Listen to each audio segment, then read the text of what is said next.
Esto es La Entrevista con Raúl Valladares. El blanco inmaculado de los trabajadores de la salud en primera línea de fuego ante un mal extraño, nuevo, sigiloso, cuya letalidad aumenta por el libre discernimiento que, al igual que el sentido común, es el menos común de los sentidos. Hoy se tiñen de luto, dolor y más reflexión. Hasta ahora 47 médicos, 25 enfermeras y al menos 4 profesionales de la microbiología y laboratoristas han perdido la vida en la lucha contra el patógeno viral. Desde que el 31 de marzo la doctora Denise Roxana Murillo Martínez se convirtiera en la primera profesional de la medicina en perder la vida frente al patógeno viral. Josué Orellana, presidente de la Asociación Nacional de Enfermeras y Enfermeros Auxiliares de Honduras, confirmó que 2.267 auxiliares están enfermos por COVID-19, además de 7 casos de recontagio. Óscar Sánchez, presidente del Colegio Médico de Honduras, capítulo San Pedro Sula, expresó que la curva va en ascenso y la enfermedad sigue sin control. Y mientras no se masifique el número de pruebas, se desconocerá la cantidad de casos a nivel nacional. Los actores en este drama de la vida real, gris y desolador, es la población y el gobierno, que no hacen lo que deben hacer. Nosotros somos los que estamos sufriendo, apuntó Sánchez. Con más de 91.000 casos y arriba de 2.600 fallecidos, Honduras muestra un alto nivel de positividad con la expectativa aún más alarmante debido a las proyecciones epidemiológicas previstas para el mes de noviembre por los expertos. Las imágenes de Canal 11 captaron lágrimas y sentimientos encontrados de solidaridad y reclamos a la población a que se cuide, al gobierno que mejore su desempeño al frente de la pandemia y al brazo productivo y emprendedor del país a menguar el ánimo promotor del turismo y la reapertura de la economía. Igual repudio ha concitado en medios y redes sociales conductas irresponsables como la apertura no autorizada de algunos centros de baile sin protocolos, ni medidas de distanciamiento en recintos cerrados, contribuyendo al contagio masivo del COVID-19. Los reclamos de la jornada incluyeron a que los triajes, equipos y materiales de bioseguridad han sido tardíos y los casos van en ascenso con el feriado morazánico a las puertas, un momento de reflexión para valorar si el ocio es tan necesario en este momento como lo es la salud. De acuerdo al Sistema Nacional de Gestión de Riesgos, SINAGER, Honduras exhibe en este momento 8 departamentos en rojo y una conducta social distante a la responsabilidad individual y colectiva, falto de solidaridad y compromiso en cumplir medidas para protegerse y proteger a los demás. Hace unas horas, el personal médico de los hospitales Mario Catarino Rivas, Leonardo Martínez y los hospitales en la capital, el Colegio Médico de Honduras, realizaron un homenaje póstumo a todos los galenos y personal de la salud en general que ha perdido la batalla contra el COVID-19. En este mes conmemoramos el Día del Médico Hondureño, 27 de octubre, y hemos querido reconocer la labor del personal sanitario y honrar la memoria de quienes en la atención a la población han perdido la vida y nos han dejado dolor y consternación, declaró la presidenta del Colegio Médico de Honduras, Suyapa Figueroa.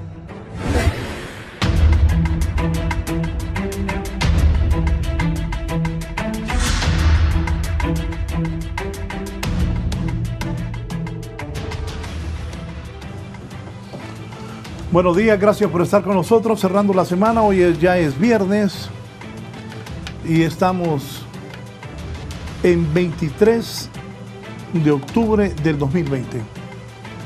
Vamos a tocar un tema bastante sensible, como es la muerte de médicos y gente que ha estado al frente en el sistema de salud público apoyando a los hondureños infectados por COVID. Saludo al doctor Carlos Umaña en San Pedro Sula. Carlos, ¿cómo estás? Un gusto tenerte aquí en la entrevista. Buenos días, mi querido amigo Raúl Valladares. Pues no, hoy estoy en Tegucigalpa. Ayer vine al homenaje que hemos estado los médicos dando a los colegas fallecidos, que ya son 49 en este momento, y hemos tenido una semana nefasta. Te agradezco a ti y a tu institución, este prestigiado Canal 11, que nos tomes en cuenta, y me encanta estar cuando presentes a tu siguiente invitado, a Josué, porque hemos sido los sectores más golpeados en la pandemia de muertes en primera línea. Así que te agradezco mucho que te tomes el tiempo para este. Gracias, Carlos. Es que de verdad estamos preocupados. Muchos médicos han perdido la vida. Los contagios siguen. Antes de presentar al presidente de la ANEA, José Orellana, poneme los datos ahí, Eddie, por favor. 91.509 casos. 2.604 muertos. Esos son los datos oficiales de SINAGER. Pero aquí vamos a hablar con Carlos, con José Orellana, el presidente de la ANEA, y se va a incorporar un momento el doctor Manuel Gamero. ¿Qué tan ciertos estos casos? Porque yo sigo insistiendo, hay más contagiados. Ayer no se hicieron las 2.000 pruebas y habían 700 contagiados. Y nunca hemos podido llegar al número que se ha dicho que es el más ideal, que se hagan 3.000 pruebas diarias. El presidente de la ANEA está con nosotros también. Josué Orellana. Josué, buenos días, gracias por haber aceptado la invitación. Y sabemos también que usted y su gremio ha perdido a muchos compatriotas luchando contra el COVID-19 por salvar la vida de hondureños que son infectados. Buen día. Muchísimas gracias, licenciado Raúl Valladares, pueblo hondureño. Un saludo al doctor Carlos Umaña, un abanderado que no solo como trabajadores de la salud lo reconocemos, sino que el mismo pueblo hondureño reconoce el trabajo que el doctor Umaña ha hecho durante esta pandemia, y eso se le agradece también, porque la verdad que somos nosotros los que estamos al frente, como usted muy bien lo decía, licenciado Raúl, somos nosotros los que estamos con el paciente en el día a día, 24/7, por lo tanto somos nosotros los que conocemos de primera mano la realidad que vivimos los trabajadores del sector de salud en este momento difícil frente a esta pandemia por COVID-19. La verdad que son momentos de terror, es una pesadilla lo que vivimos los trabajadores en este momento, pero bueno, aquí seguimos al frente, dando la cara y dando la atención al pueblo hondureño, nuestros hermanos hondureños que hoy más que nunca nos necesitan. Pues aquí estamos nosotros, sus héroes, y en muchas ocasiones las víctimas cuando caemos en esa primera línea de batalla por culpa de algunas autoridades, sobre todo algunos directores de hospitales que la verdad dan mucho que desear, y no les ha quedado grande la responsabilidad que tienen algunos hospitales del país. Bien, vamos al tema. Carlos, Josué, ¿qué podemos decir ante la muerte del personal sanitario, particularmente médicos, especialistas, enfermeros, gente que está en la primera línea? Y preocupadísimo estoy porque estamos como al inicio y parece, y corríjanme ustedes, que la gente no entiende que el COVID está otra vez fuertísimo en Honduras, que siguen los muertos, que siguen los infectados, pero la gente ya anda bailando, cantando, pijineando, jodiendo, como decimos los hondureños, pero el COVID ahí está. Y ayer solo 1.000 pruebas. Carlos. Sí, mira, Raúl, has dado una radiografía de lo que está sucediendo. Así como nosotros los médicos usamos estos métodos diagnósticos, tú has puesto el dedo en la llaga. Con 1.000 pruebas difícilmente vamos a saber hacia dónde nos dirigimos, y le damos a la población una falsa sensación de seguridad.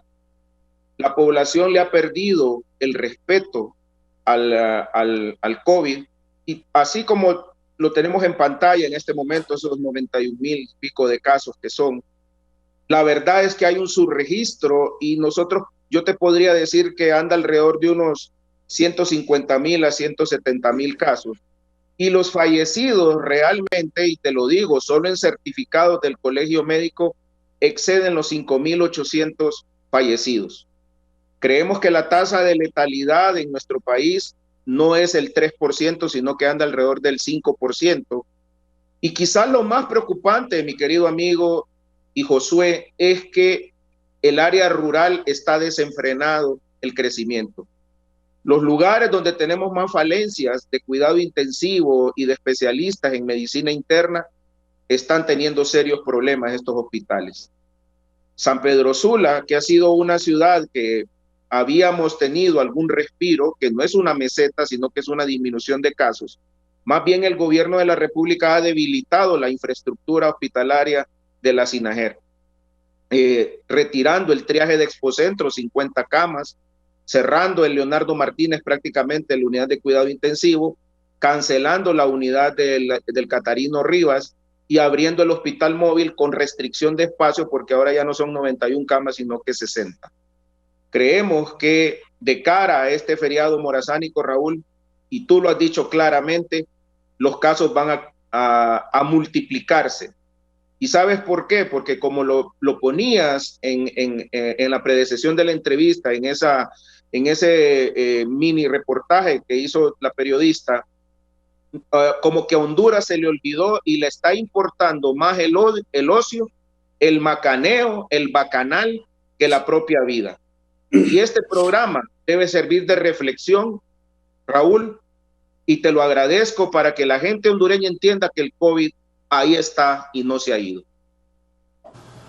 Sí, ¿usted qué piensa, José? Usted, sus compañeros que han visto gente morir, han ayudado a gente que salve su vida, igual que los médicos. ¿En qué situación estamos? Porque por ratos no entiendo a la gente. Si a mí me dicen que vaya a una fiesta, que van 30 personas, por mi edad, por mis problemas, no voy. Y yo que transmito aquí que todos los días muere la gente. De hecho, yo transmito desde una oficina donde trato de tener las máximas medidas de seguridad. Solo entran 2 personas y yo, porque yo sí le tengo temor. El otro día miré en San Pedro una fiesta, unas hipotas y unos hipotes y gente adulta también. Y cuando digo hipotas no estoy hablando de 25 años. A todo bailar, bebiendo, moviéndose y la gente muriéndose. Josué, ¿qué piensa usted de eso? Bueno, mire, el problema aquí es que parece que la población se relajó. Yo no sé en qué momento pasó esto, que la población entendió que el COVID ya no existe en el país. Y este nivel de relajación es preocupante. Usted, esa historia precisamente que estaba contando ahorita, nos llegaron algunos videos a nosotros. Mire, yo la verdad me negaba a creer que un tipo de acción de estas fuera en este momento de pandemia. Yo creí que era un video viejo y tratando de hacer un poco de bulla sobre el tema, pero es una fiesta que hace un par de días se realizó en San Pedro Sula, sin las medidas de protección correspondientes. Yo le aseguro a usted que con un par de personas que ahí andaban positivas por COVID, hicieron una contaminación tremenda en ese lugar cerrado, porque la verdad que la irresponsabilidad de la población es bastante grande. Yo no entiendo sinceramente qué es lo que está pasando. Los jóvenes, ¿será que se creen que son inmunes, que no les va a dar el COVID? Y vea, mucho se ha hablado de esto, que es muy probable que estén asintomáticos ellos por su nivel de defensas, pero que vayan a contaminar a su familia, a sus papás, a sus abuelos, y sean estos los que perezcan en el camino por esta enfermedad. Entonces, este es un problema serio que yo solo podría entenderlo. Entonces, que la población ya no le interesa ni cuidarse ellos, ni mucho menos cuidar a sus trabajadores de salud, porque ¿sabe qué? El problema de todo esto es que cuando la población es irresponsable y no asume ese momento histórico que tiene de poderse proteger, de poderse cuidar, de poder por lo menos cuidar su propia salud y su vida. Póngale que no le interesa la de los demás, de su familia, pero por lo menos la de él, la de ella que le interese. Entonces nos exponen a nosotros como trabajadores de la salud, porque vean, Ahorita ha habido un aumento leve, pero sí ha habido un aumento de pacientes hospitalizados por COVID-19. Habíamos tenido una baja bastante considerable en los hospitales, y eso hay que decirlo, pero ahorita ha habido un leve aumento de pacientes COVID en los hospitales. ¿Qué pasa con esto? Para hablarle de enfermería, a nosotros en las últimas 2 semanas se nos ha incrementado un 14% de contagio de enfermeros y enfermeras auxiliares en el país. ¿Producto de qué? De estas situaciones que están pasando con la población que no se protege, no se cuida. Entonces, colateralmente a nosotros esto nos pasa factura. ¿Por qué? Porque los médicos y los enfermeros estamos con el paciente. Nosotros tocamos al paciente. Nosotros estamos encima del paciente, dándole la atención 24/7. Entonces somos nosotros los que estamos expuestos todos los días y por eso nos estamos contagiando y por eso nos estamos muriendo. Ese es el problema real. Entonces yo podría entender que nos estamos quedando solos en esta lucha y le aseguro, licenciado Raúl Valladares, que esta lucha nosotros solos no la vamos a poder librar, desgraciadamente. ¿Sabe qué es lo que va a pasar? Va a seguir contagiando de nuestra gente, va a seguir muriendo de nuestra gente y somos nosotros los que vamos a pagar los platos rotos de toda esta situación. Yo creo que entonces, como decía el doctor Umaña, el tema de la población es importante, que podamos sensibilizar al pueblo hondureño, que por favor, el virus no se ha ido del país, esto está en pleno apogeo. Yo le puedo asegurar, y hacíamos un análisis técnico el día martes con el equipo técnico de ANEA, y me decían uno de los asesores técnicos que tenemos nosotros, mire, posiblemente para el primer semestre del año 2021 vaya un poco bajando la situación, y es muy probable que allá por el final del 2021 la cosa se vaya normalizando. Pucha, yo me voy de espalda porque entonces, ¿cuántos más se nos van a contagiar? ¿Cuántos más compañeros van a morir? Entonces, aquí es donde tenemos un reto histórico todo. Esta lucha no es solo los trabajadores de salud. Esta lucha es de los 9 millones de hondureños. Esta lucha es de las mismas autoridades de gobierno de salud para que no nos dejen solos en esta lucha también. Porque nosotros solos lo que va a pasar es que día a día vamos a ir cayendo uno por uno hasta que nos contagiemos todos o muera cualquier cantidad de trabajadores de primera línea. Entonces, ahí cuando nosotros ya no nos convertimos en héroes.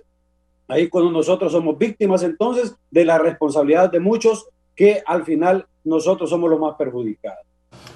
Dígame algo, ¿ustedes tienen el equipo necesario para protegerse y atender a la gente que está enferma de COVID? Mire, al inicio es un incierto completamente con esta pandemia. Luego fuimos nosotros viendo los hospitales, fuimos visitando los hospitales porque una de los temas que hemos tenido como dirigencia es que hemos ido a los hospitales, no a que nos cuenten, a ver la realidad, y miramos mucha falencia, falta de bata, faltaba un gorro, faltaba guantes. Mire, si aquí nos ha tocado que intervenir a nosotros porque faltan guantes en el hospital y el compañero dice, bueno, si no tengo un par de guantes, ¿cómo me voy a meter a una sala COVID a atender pacientes positivos? O sea, me voy a contagiar, me voy a contaminar. Entonces, o falta una bata, falta un gorro. Yo no le puedo decir al compañero, vaya, métase, de todo modo, usted tiene que contagiar, usted está en primera línea, como dicen algunos. ¿Y para qué escogieron esa carrera? Pues sí, nosotros escogimos esta carrera porque es de amor al prójimo, pero tampoco como suicidas. Entonces yo creo que aquí es importante decir que en este momento que bajó la afluencia de pacientes en los hospitales, se mejoró un poco el equipo de protección personal porque también se entiende que ante la poca demanda, entonces pues mayor posibilidad de tener más equipo. Pero ahorita volvemos nosotros a lo mismo. Y el problema que hemos tenido como constante, licenciado Raúl Valladares, pueblo hondureño, es que hay directores que no arrancan, hay directores que ni empujados prenden. Mire, nosotros tenemos un caso, el Hospital Tela. El compañero presidente de ANEA se cansó, y yo puedo decir que se murió pidiendo equipo de protección personal, porque se murió por COVID-19 y se murió por la irresponsabilidad de las autoridades de Tela. Ahí tenemos una compañera del Hospital Aníbal Murillo, murió por la irresponsabilidad de las autoridades del Hospital Aníbal Murillo. Esa es la realidad.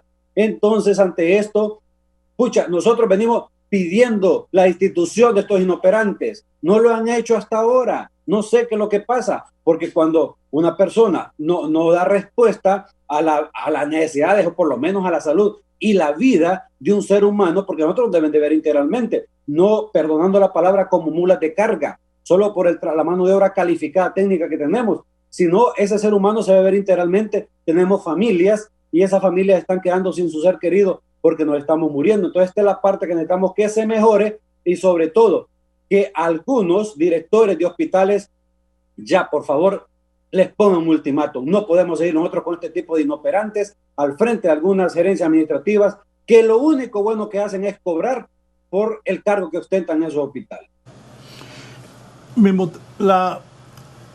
La idea y lo que me motivó a este programa es que esta semana que hoy terminamos de labores, o sea, de lunes a viernes, pase un montón de gente muerta por COVID, un montón de infectados, un montón de doctores muertos. Ayer me escribía Tomás Vaquero, amigo personal, y me decía que el doctor que falleció era primo hermano de él, allá en San Pedro Sula. Carlos Umaña, desde que comenzó la pandemia, Carlos ha tenido una participación bastante beligerante diciendo las cosas buenas y las cosas malas. Pero Carlos, hoy, 23 de octubre, ¿cómo estamos? Porque si hacen 2.000, salen 1.000 infectados. Los hospitales móviles, me hablabas también de eso. Está bueno ese hospital de San Pedro, no está bueno.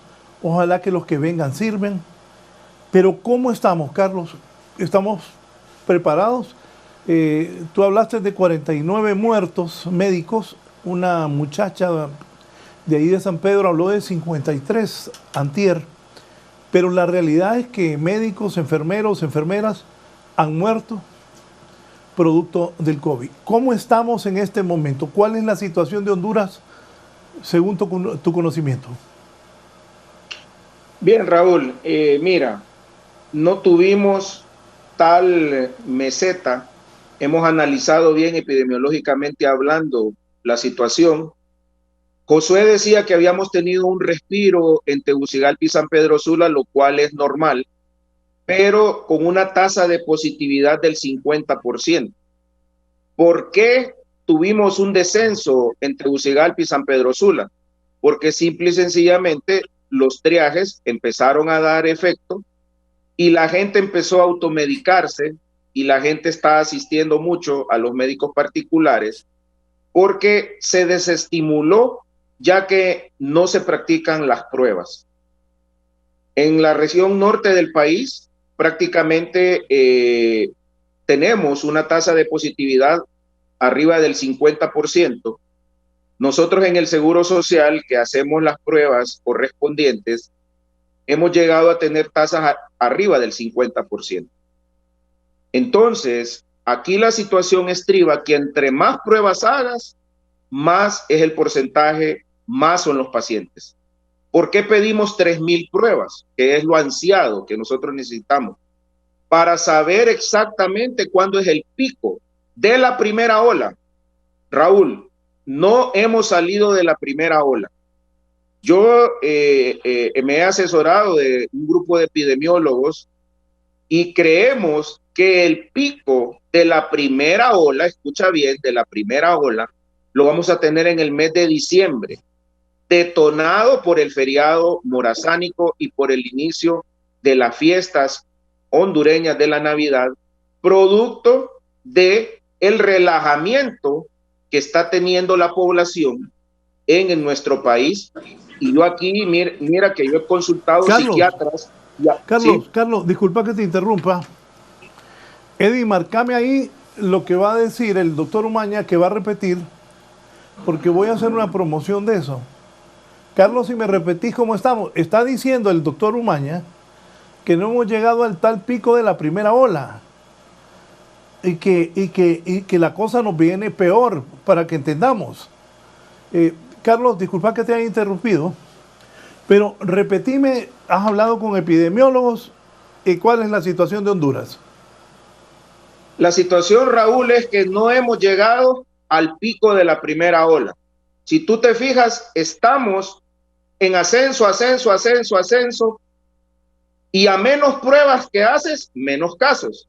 Si efectúas 2.000 pruebas, te salen casi 1.000 positivas. Entonces esto quiere decir que no hemos llegado al pico de la primera ola. Y lo más grave es que ya la pandemia se ruralizó, se ha trasladado a lo largo y ancho del territorio nacional, y tenemos departamentos en que está peor, que el crecimiento le llamamos exponencial. Es cuando tú tienes múltiples contagios y empiezas a colapsar los sistemas sanitarios. Hemos hecho revisiones con los epidemiólogos y nosotros, te lo digo sinceramente, el pico de la primera ola lo vamos a experimentar en el mes de diciembre. Sí, y te voy a decir algo.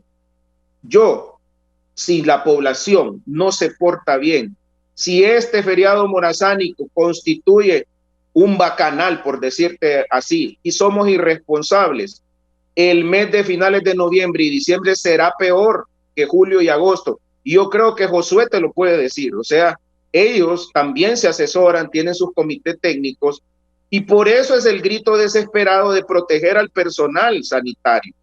Porque nosotros, las quejas son múltiples en los hospitales de área, en los centros triaje, donde no les está llegando y todavía siguen llegándoles las famosas mascarillas KN95, muy cuestionadas por los organismos de transparencia del Estado de Honduras. Entonces, aquí estamos a punto de iniciar lo que se llama la cresta de la ola de la primera, y nosotros no estamos preparados. El sistema sanitario, y no nos pueden echar toda la carga en nuestras espaldas. No le pueden echar a los enfermeros, a las enfermeras, a los médicos, al personal de primera línea la responsabilidad de atender en los centros triaje, porque nos van a desbordar y va a ser peor que en agosto y julio. Mira lo que está pasando en Europa. Entonces, aquí la situación es realmente grave. Yo no sé aquí por qué la población entendió que ha bajado en las estadísticas de la SINAGER, pero realmente la verdad es que tenemos casi el doble de casos y la verdad es que tenemos el doble de muertos. Entonces, no es lo mismo decir 2.000 y pico de muertos que 5.000, casi 6.000 muertos. Cuando tú ves 6.000 muertos, entonces empiezas a decir, wow, sí es cierto que se mueren las personas. Pero si transmites mala información y no haces las pruebas, la gente se relaja y ahora lo que está pensando es en ir en celebrar, en fiestas, porque la gente se cree inmune y estamos viendo que los casos están continuando. Sí, aquí me escribe don Roberto Contreras, empresario y político liberal.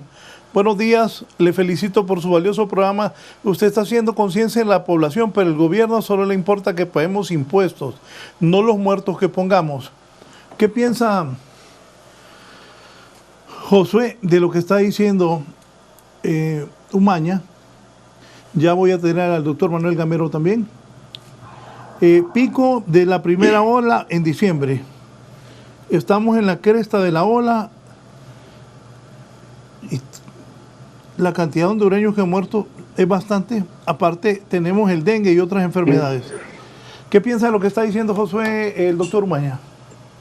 Bueno, compartimos un 100% lo que manifiesta el doctor, porque pues en las organizaciones tenemos equipos técnicos capacitados, que son los que aquel alcance que nosotros no lo tenemos, aunque estamos al frente, es lo que ellos nos alimentan día a día para poder nosotros ir conociendo a ciencia cierta el comportamiento inmediato de la pandemia. Y vea, por eso yo le manifestaba que cuando nosotros nos dicen, mire, allá a mediados o a finales del primer semestre del otro año, es que podríamos ir empezando a respirar, o segundo semestre del 2021, pues uno se va de espalda, porque ¿cuántos más se van a contagiar? ¿Cuántos más se van a morir? Esa es la pregunta que nosotros hacemos. Pero ojo, mire, este tema de lo que podría pasar en diciembre, que es la pesadilla que todos los trabajadores de primera línea tenemos, yo creo que está en las manos de la población. La población puede decidir si esto se va a desbordar, si esto va a ser un desastre, o si esto se podría medianamente controlar. Ya no parte de nosotros los trabajadores. Pues nosotros hacemos proyecciones. Nuestros asesores técnicos hacen proyecciones, pero en realidad quien va a validar o hacer que eso en la práctica sea en realidad una pesadilla como se visora es la población hondureña. Si la población hondureña entiende que aquí no pasa nada, esto ya terminó, yo le aseguro a usted que esto va a ser un desastre terrible, peor que lo que ya tuvimos. Y mire, nosotros como trabajadores de enfermería no queremos volver a lo que tuvimos mayo y junio. Nosotros solo en el mes de mayo se nos contagiaron 417 enfermeras auxiliares en el país y murieron 3 enfermeras en un solo mes. Nosotros no queremos volver ahí, hombre. Es triste lo que hemos vivido nosotros. Entonces, nosotros por eso no queremos volver a ese momento triste que hemos vivido en este año. Y si esto se llegara a desbordar como se tiene una proyección que así va a ser, entonces esto sería peor que lo que ya vivimos. Y vea, aquí la atención de triajes está en Tegucigalpa y San Pedro Sula. Por eso sería interesante también que la apertura de triajes sea en todos los 18 departamentos del país, pero con toda la logística necesaria. Y otra cuestión, aunque así fuera, que se aperturaran todos los triajes en los 18 departamentos del país y en todos aquellos municipios más extensos, que tampoco sea un momento para relajarse la población, porque el triaje no le va a resolver en un 100% el problema a la población. Entonces, igual que la visita domiciliaria tampoco le va a resolver en un 100% el problema a la población en la visita domiciliaria. Usted lleva prueba rápida, hace una prueba, sale positiva y hay síntomas en el paciente, entonces usted puede iniciar un tratamiento. Pero el problema es que si ese paciente necesita hospitalización, ya no va a utilizar ni el triaje ni va a ser necesaria esa primera línea de atención, sino que los hospitales es donde va a llegar este paciente. Entonces, también necesitamos que se fortalezca ese hospital donde va a llegar el paciente a una sala de cuidado intermedio, cuidado intensivo más adelante. Entonces, yo creo que esta cuestión, si lo miramos integralmente y las autoridades toman las decisiones, las acciones en ese sentido y la población entiende la magnitud de este problema, seguramente no podría haber ese desborde que estamos pensando que habría. De lo contrario, preparémonos entonces, porque aquí no sabemos qué es lo que va a pasar, pero que es bueno, pues eso ya sabemos que desde todo punto de vista no lo es. Sí, antes de pasar al doctor Gamero, Carlos, la positividad es alta, hay que tomar medidas radicales, seguimos igual que al comienzo, has dicho, el pico de la primera ola va a ser en diciembre, pero ayer pasaba la noticia que estaban pensando en pasar a la tercera etapa de la reapertura económica. ¿Qué te dice eso? Aparte del feriado morazánico. Me dice Raúl que no están asesorados por el Colegio Médico de Honduras. Me dice que la SINAGER está siendo manejado por personas que no están asesorados por los más expertos epidemiólogos que tiene el Colegio Médico de Honduras. Me dice que solo son improvisaciones y que la mesa multisectorial no está bien asesorada. Ellos no se pueden basar en las estadísticas y en las hospitalizaciones que tiene y hacer una idea que porque de 1000 y pico de hospitalizaciones que tuvimos en un mes determinado, y si tú te fijas, las últimas 2 semanas, la cantidad menor que hemos tenido hospitalizados son 650 y ha oscilado hasta 725. ¿Qué te dice eso, Raúl? Que estamos en fase activa. Entonces, este es el único país que está abriendo la economía en fase exponencial y respetando al COVID. El COVID, yo te lo digo, Raúl, desde que fuimos compañeros de colegio, que empecé a estudiar medicina, y después que me gradué, 32 años de ejercicio profesional, no había visto una enfermedad. Parece que este COVID tuviera una inteligencia, como que un organismo lo manejara y hace confiarse a las personas para después dar el golpe, asestar el golpe. Y eso es lo que va a suceder en el territorio nacional. Como dice Josué, aquí hay una luz en el túnel.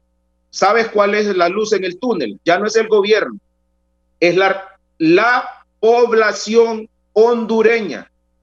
es la única luz en el túnel.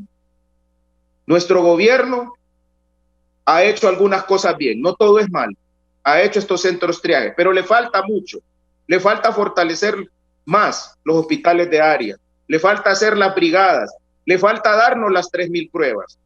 Pero aquí, la única persona, los únicos que se van a salvar, es esas personas que están ahí, miren, detrás, en esos televisores, viéndonos hoy a este programa que yo le he llamado un programa a la reflexión, Raúl.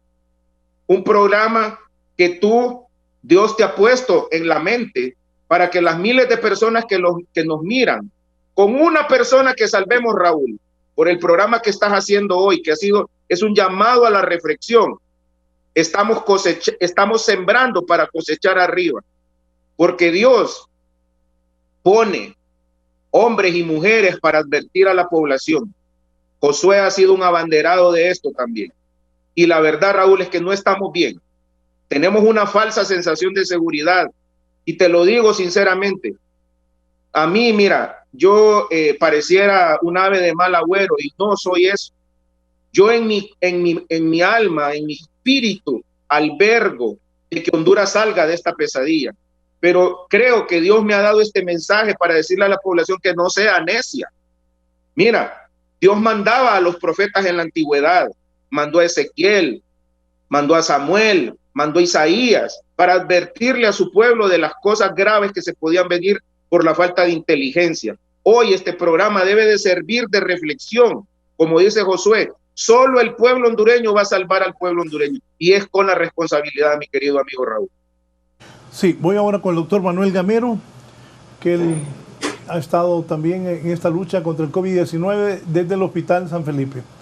Doctor, en su opinión, luego de escuchar parte de lo que ha dicho Josué, como el doctor Carlos Umaña, Josué Orellana, presidente de la ANEA, ¿cómo estamos, doctor Gamero? ¿Qué piensa usted? ¿En qué momento estamos?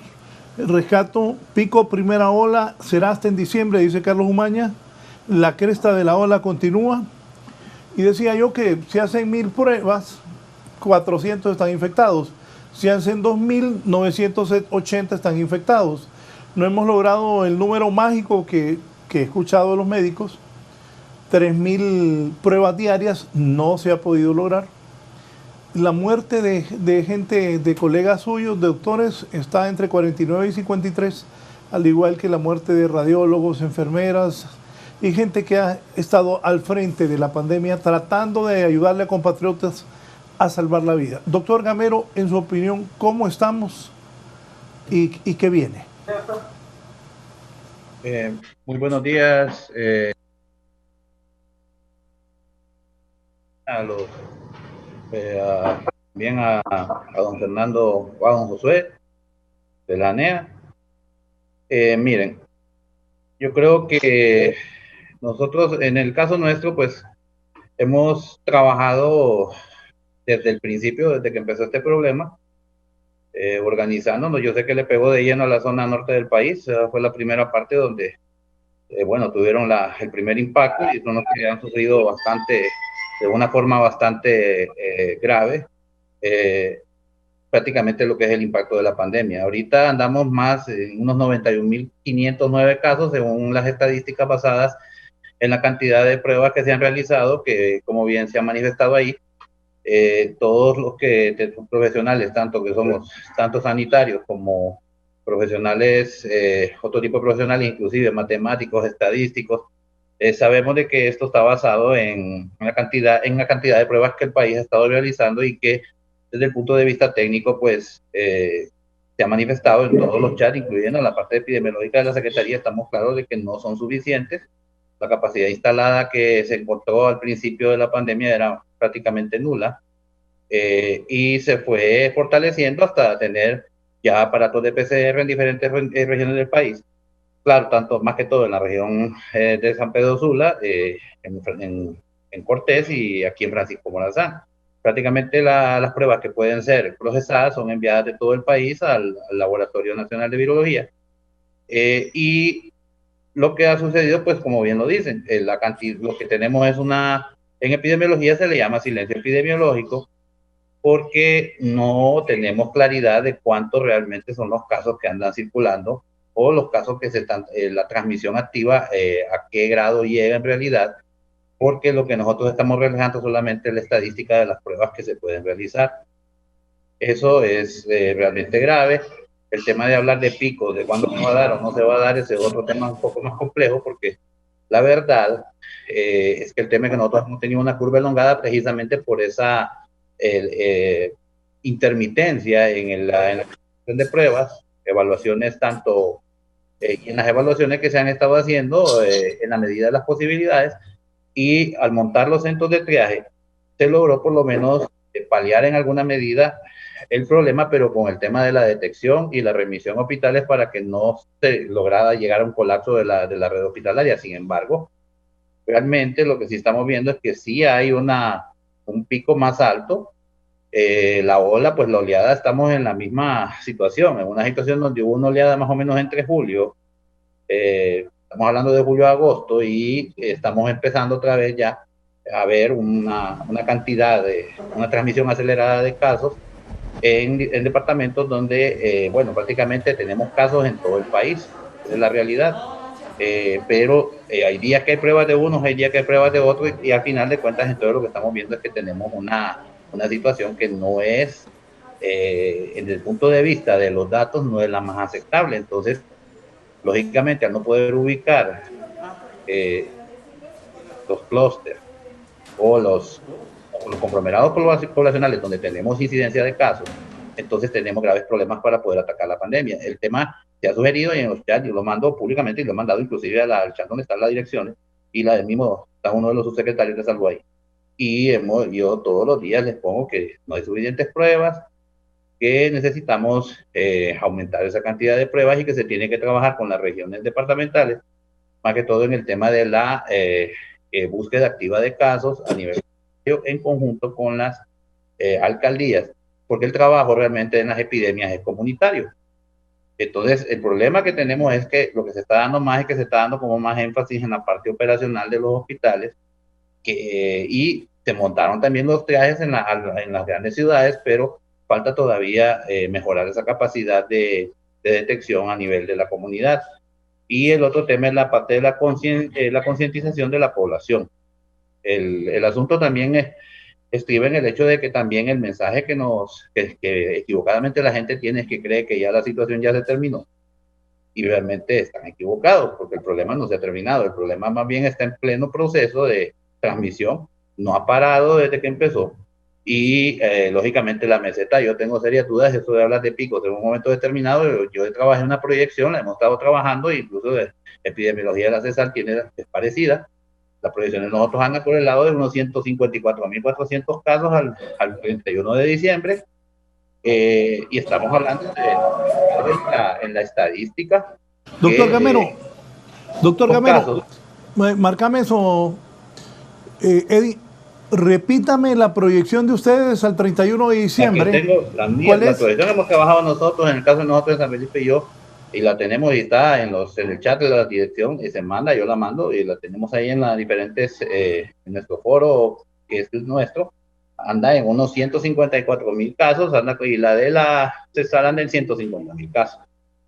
Entonces, como le digo, y estamos hablando de 150.000 casos solamente basados en la estadística de las pruebas que ha realizado la CESAR, que son insuficientes. Entonces, definitivamente nosotros estamos claros de que la cantidad de casos o la cantidad de infectados a nivel nacional es mucho mayor. Y el problema, como vuelvo a reiterar, es el tema de la cantidad de asintomáticos. Más de casi un 40% de las personas que tienen COVID o lo adquieren, normalmente lo pasan en una forma asintomática o con muy poca cantidad de síntomas, prácticamente lo vencen. Pero el asunto es que yo siempre he mantenido es que la oleada no se va a venir por el lado del tema de lo que lo reciben por tener unas características tal vez genéticas o inmunológicas que son más jóvenes, no tienen comorbilidades, y sin embargo estamos viendo también muertes en pacientes o en personas que no tienen tampoco comorbilidades. Murieron muertos médicos jóvenes, se murieron unos gemelos. O sea, hay una situación con esta enfermedad que es bien peculiar, porque como bien lo dijo Umaña, a veces las cosas uno las ve tan extrañas, porque uno dice, bueno, ¿y por qué se muere si no tiene ningún otro factor que lo pueda condicionar? Y sin embargo, hay algo en esa persona que prácticamente lo hizo susceptible a tener complicaciones y a morir. Entonces, sí, ha habido una gran cantidad de casos, el personal de salud hay una gran cantidad de infectados. Nosotros hicimos pruebas rápidas en el hospital que se están haciendo solamente por controles, pero porque tenemos que hacerlo para poder tener por lo menos un screening para saber cómo anda la situación. Y sí, sí tenemos una alta positividad, se toman las acciones pertinentes. Sin embargo, el asunto, como les digo, y eso hay que verlo claro. Desde el punto de vista, hay estudios a nivel latinoamericano donde está claro de que la cantidad de infectados a nivel de personal que trabaja a nivel en zonas hospitalarias siempre anda en un 20 a 25% el rating de infectados en el tema de COVID de la población de personal de salud. Entonces eso hay que verlo claramente desde el punto de vista de esas estadísticas de nivel latinoamericano.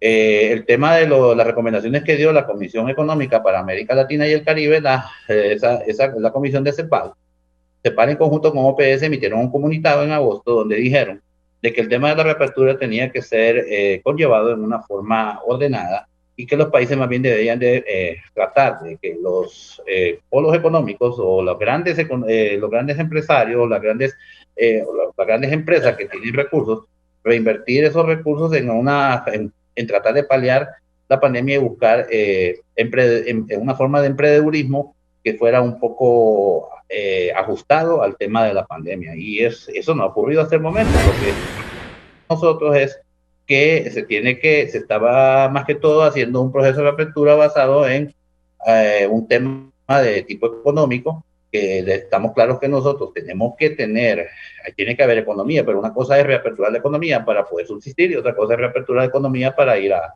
hacer fiestas. Y yo creo que esa es la situación que nos está llevando a un empeoramiento de la situación. Si ustedes observan los mapas diariamente, solo con ver el mapa y con esa insuficiente cantidad de información, que realmente no es suficiente para hacer lo que llaman los coeficientes de infectados a nivel de municipio, porque tiene que haber RPI municipales.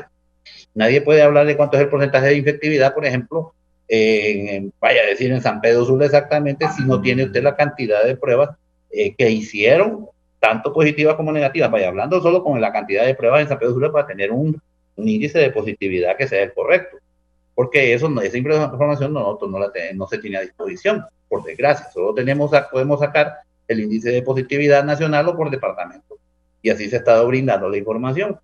Si nosotros vemos, por ejemplo, Francisco Morazán, salen 217 casos. Vaya el ejemplo de ayer.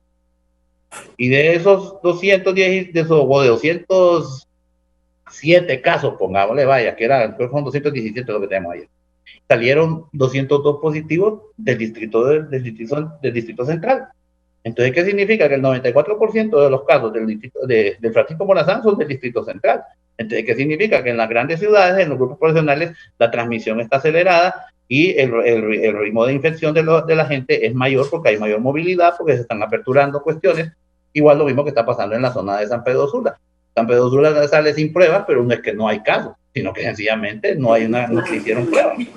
Entonces, ese es un problema que se ha discutido enormemente y considero que se ha querido hacer un esfuerzo desde todo punto de vista, y como bien lo dijo Maña, no es que tampoco se han hecho todas las cosas mal, pero sí hay un problema que se han tomado y creo que han sido más basadas en situaciones de tipo económico más que basadas en temas de contención epidemiológica que deben de prevalecer ante una situación de estas para poder más bien realmente tener un escenario de contención real.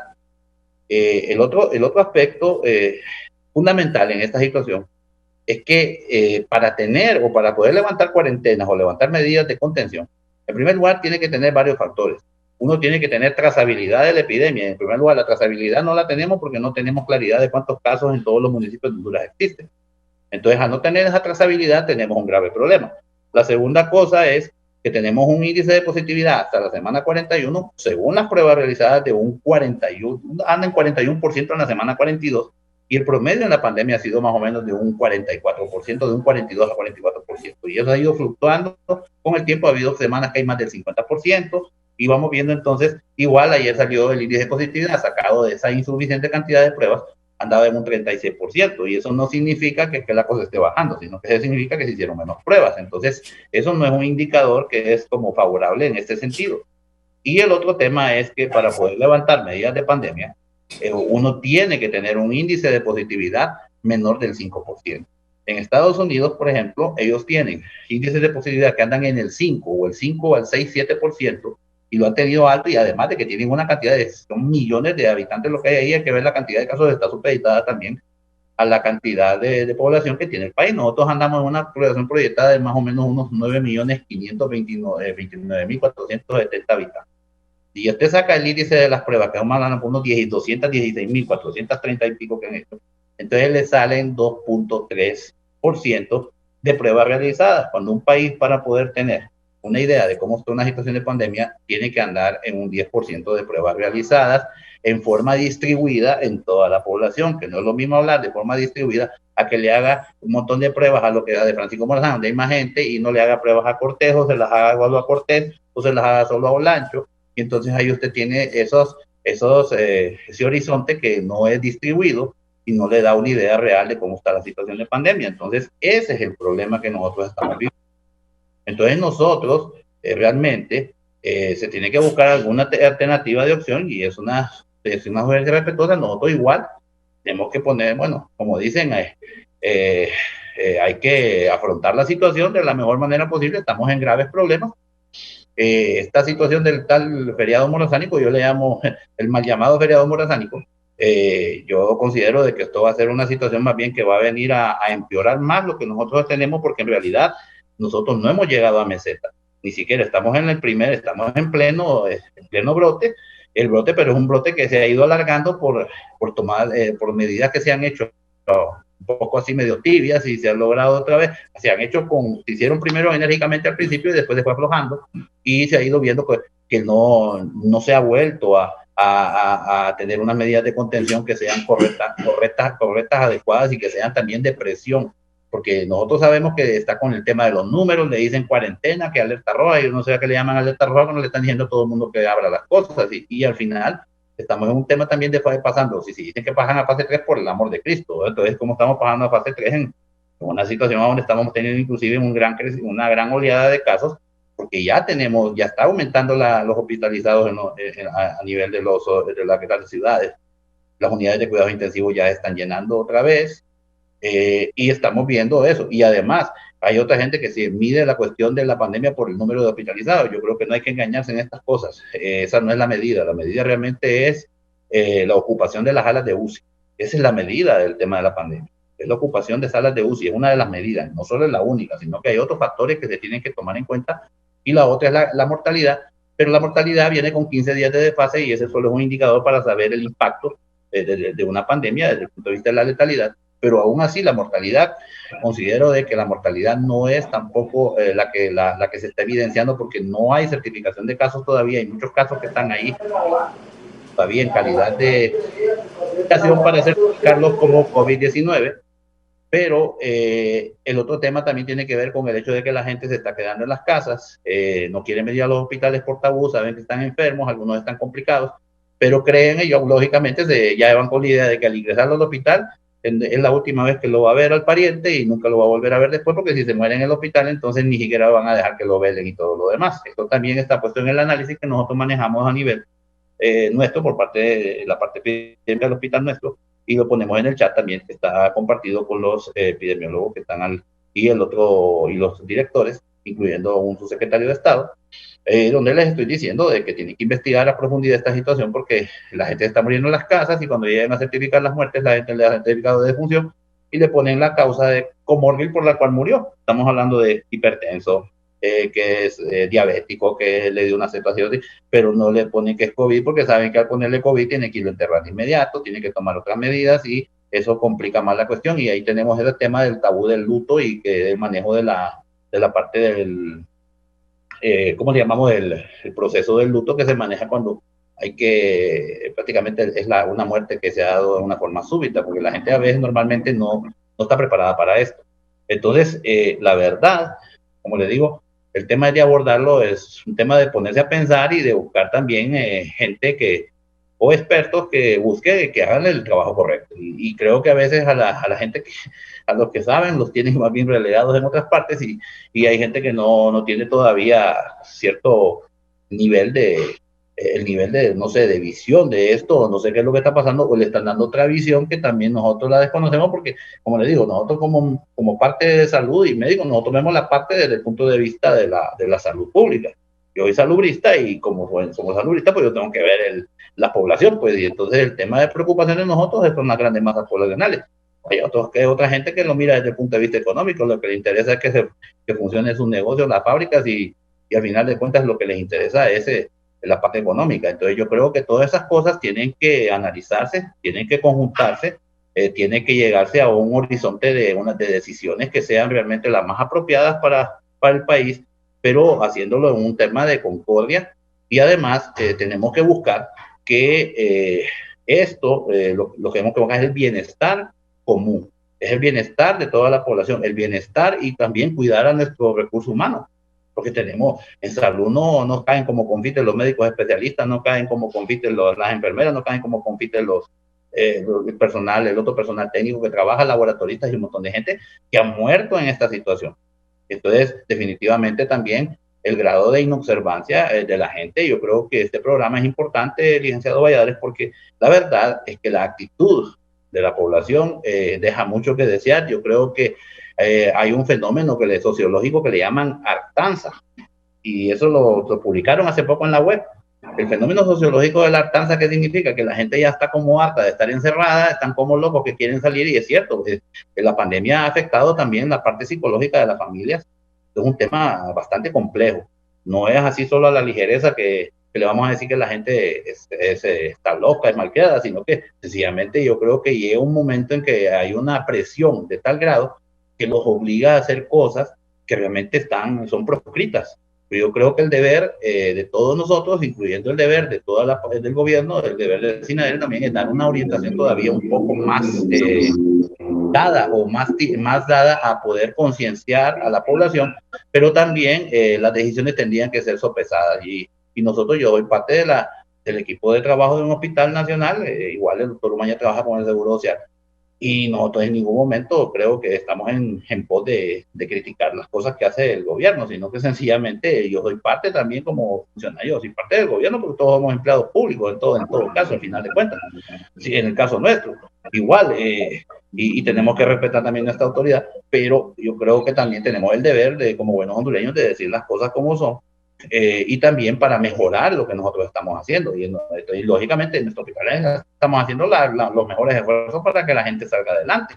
Sin embargo, hay problemas también, temas de equipos de bioseguridad, temas de un montón de cosas que se han ido resolviendo poco a poco, pero siempre hay problemas y no van a dejar de haber problemas.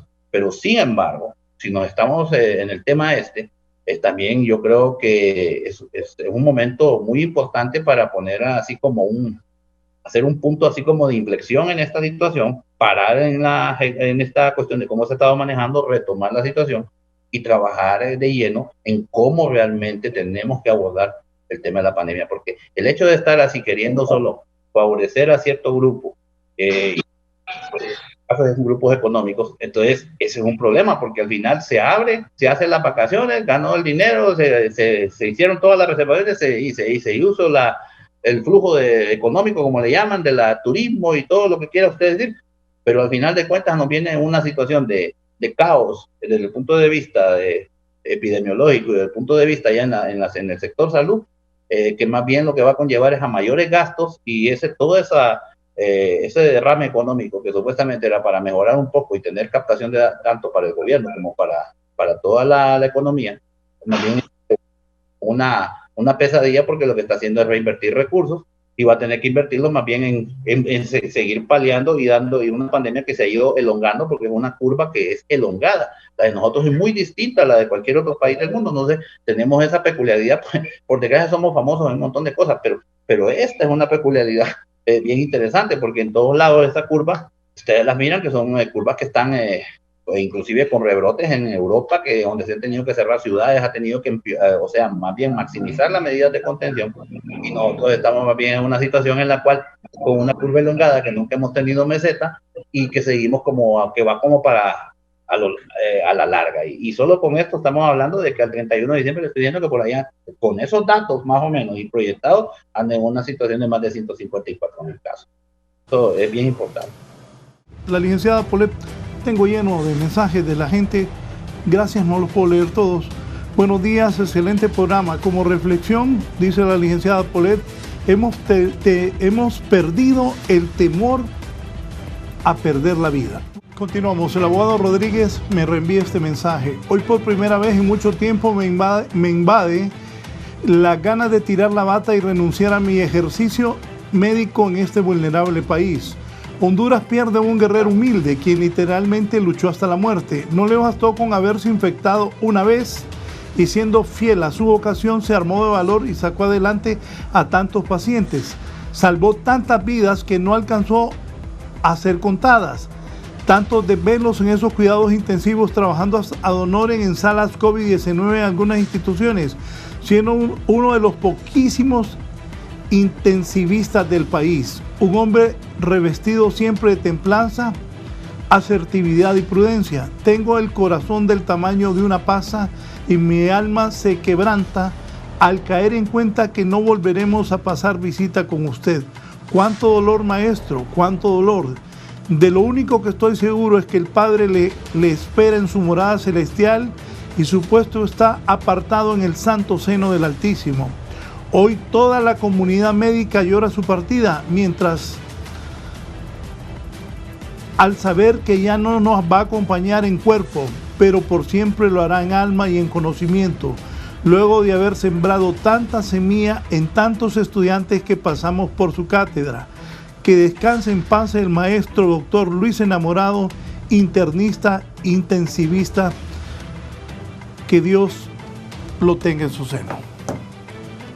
Doctor Carlos Umaña, comentarios de lo que ha dicho el doctor Gamero, luego voy con Josué. Y leí esto porque esta semana han muerto más médicos que están luchando contra el COVID, como han muerto enfermeras y gente que lucha en la primera línea por salvar la vida de los hondureños, que no hacemos caso, que seguimos en fiestas, que la campaña política está abierta y que la gente anda en política, anda en fiestas, anda en la calle ya aquí en Tegucigalpa. Carlos ya está aquí en Tegucigalpa, pues ya a las 6 ya hay otra vez acá grandes colas, que la gente o viene de trabajar o viene a hacer algo, pero como decía el doctor Gavero también,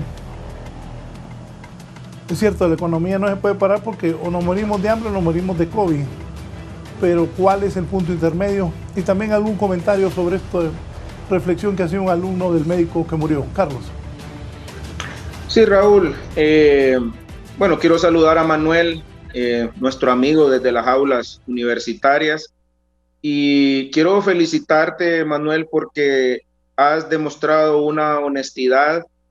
Yo creo, igual, yo soy funcionario, me paga el Instituto Hondureño de Seguridad Social, pero ¿sabes qué me he ganado también?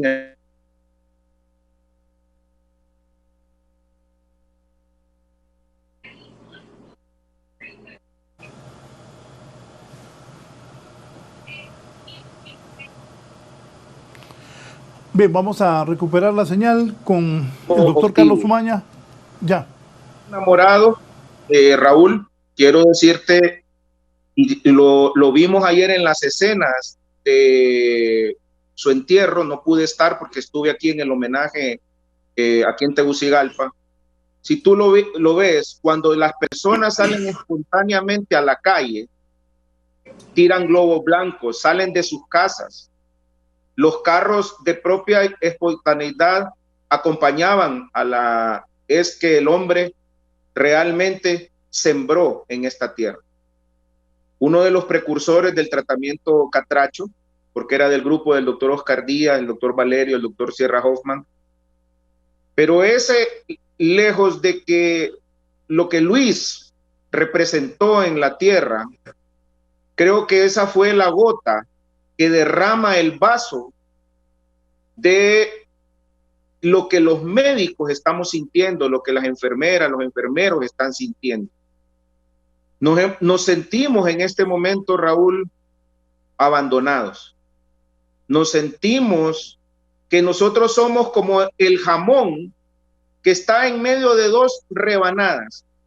Arriba el gobierno y los empresarios, abajo la rebanada de la población, y nosotros, el personal sanitario, somos el jamón, y que cada vez nos sentimos más presionados. Nos han dejado la responsabilidad de atender a la población. La población misma no entiende que esta falsa percepción de seguridad nos está conduciendo a una tragedia de mayores proporciones. Ya bien lo decía Manuel, que las proyecciones son para prácticamente casi 200,000 casos para el mes de diciembre. La proporción de los muertos será el doble o triple de lo que estamos. No todo ha sido malo, como lo he dicho. Pero si tú te fijas, Raúl, y queridos amigos que nos acompañan hoy en este foro, la Secretaría, la SINAJER, no está siendo bien asesorada. Están tomando decisiones basadas en hechos irreales. Y este es el momento, quizás, como lo expresábamos ayer, que los médicos deberían de entrar como colegio médico a ser parte de la gerencia de esto, porque si no, nos vamos a hundir todos como país. Hoy más que nunca la población debe de entender que es parte también del engranaje, Raúl, que es parte de la solución, y que si nosotros no nos pueden abandonar y dejar solos, el gobierno es parte, la población es parte, el sistema sanitario es parte de esto. Entonces, ¿qué te puedo decir? Los médicos ya no nos consideramos héroes en este momento. Las enfermeras y enfermeros no se consideran héroes.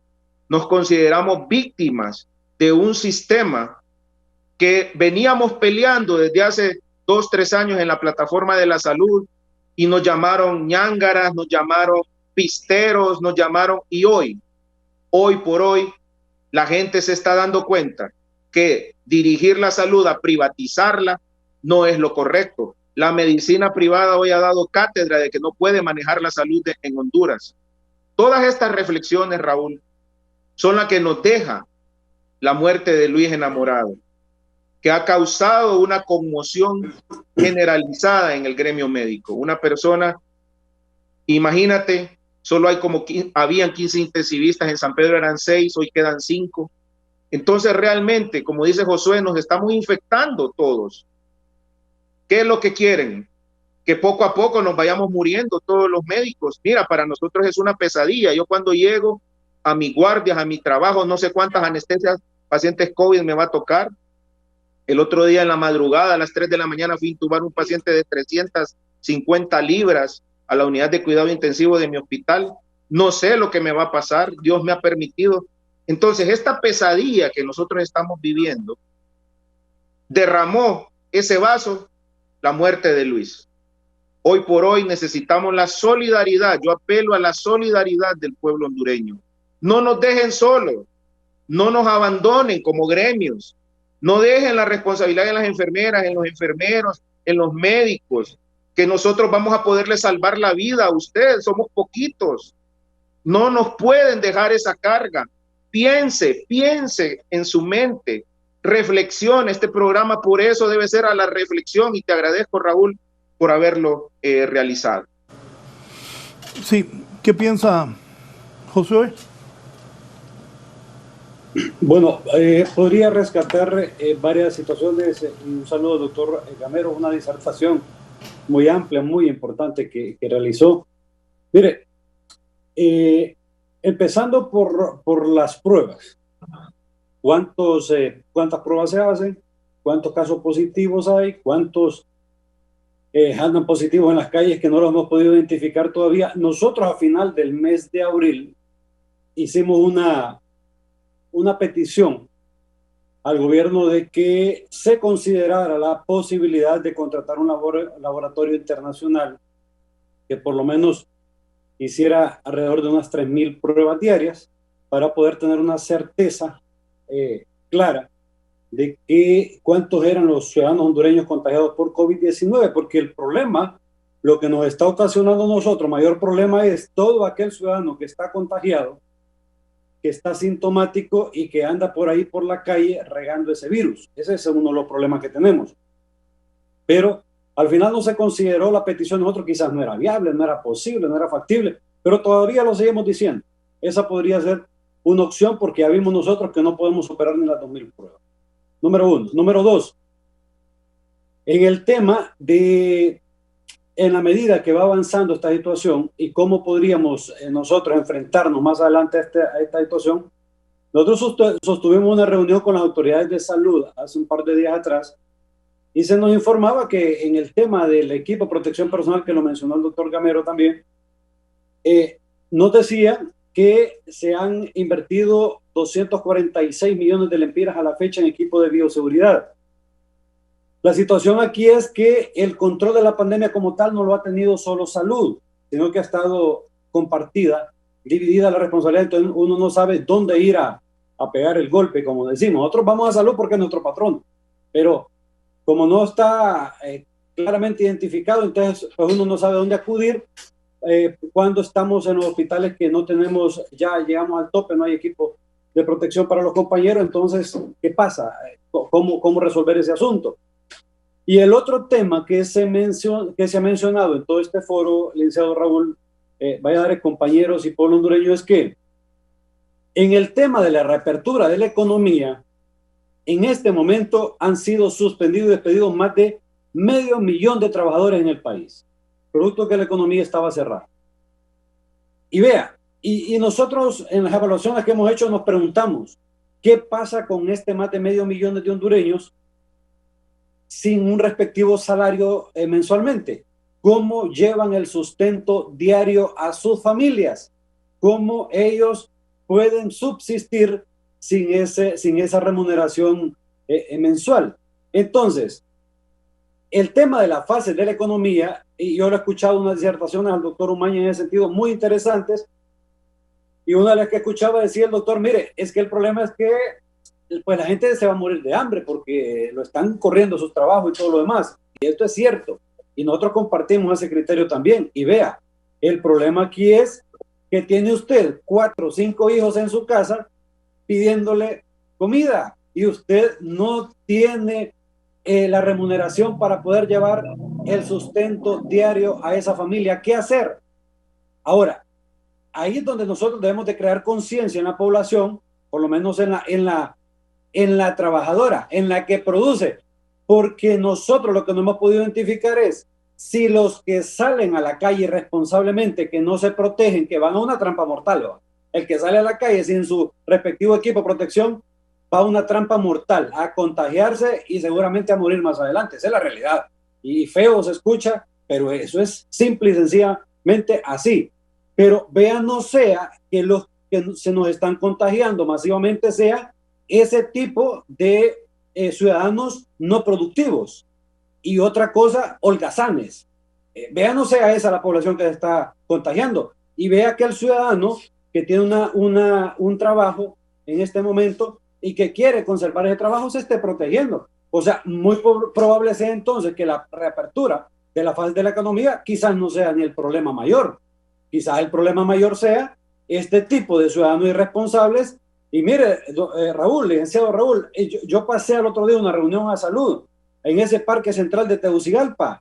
Usted no tiene idea la cantidad de ciudadanos sentados en esos redondeles del parque central sin su mascarilla. Entonces, yo no puedo decir que podría ser la parte productiva la que está siendo responsable. Ese montón de ganísimos que andan en la calle, que no producen nada al país, más bien es un costo para el sistema de salud cuando se enferman y hay que hospitalizarlos y darles una atención. Entonces yo creo que esta es una situación que habría que analizar más a profundidad, qué es lo que está pasando, cómo se podría contrarrestar la situación, porque yo como trabajador que estamos enfrente de esta pandemia, pues no quisiera que más ciudadanos, más hermanos nuestros, sigan quedando sin el sustento diario, porque lo están corriendo y la empresa privada no quiere sacrificar tampoco y lo están echando. Entonces, esta es la situación que hay que sopesar, qué es cómo poder lograr un equilibrio en este sentido y al final poder lograr las dos cosas sin sacrificar ninguna de las dos, porque el problema es que al final, si no se hace responsablemente, aquí lo que pagan los platos rotos somos los trabajadores, y los que nos infectamos y los que nos estamos muriendo somos los trabajadores, y esto entonces, esta situación va a continuar de la misma forma. Vamos a la parte final de la entrevista. Voy con el doctor Manuel Gamero. Agradezco su participación, doctor. ¿Debe autorizarse otra fase de la reapertura de la economía o no? ¿Debe continuar el feriado morazánico, donde la idea es que la gente vaya a consumir? Y yo entiendo, he tenido programas aquí de los compatriotas que han tenido el valor de hacer un hotel pequeño, mediano, grande en Honduras, y esto los tiene casi en la quiebra económicamente. Pero ¿debe seguir el feriado morazánico o debe suspenderse? Doctor, gracias. Sus comentarios finales y si me responde estas dos interrogantes, por favor.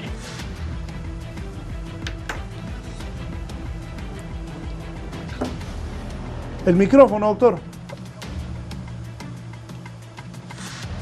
Sí, estamos conscientes de que tiene que haber un tema económico, que se tiene que manejar el tema económico, pero a manejarlo adecuadamente. La otra cosa es el asunto de la semana morazánica. Sí es preocupante, pero como le digo, no es el hecho de no realizar las jornadas de feriado o de vacaciones que la gente tiene derecho a tener, pero el problema que nosotros estamos viendo ahorita es realmente que estamos en un pico epidémico y que más bien el hecho de que haya una movilización social tan grande que se da en esa semana, porque normalmente la gente se va muchos se van a sus localidades, porque no todos los que trabajan en las ciudades, en las grandes ciudades, son autóctonos de esas ciudades, sino que provienen de otros municipios del interior del país y en otros departamentos.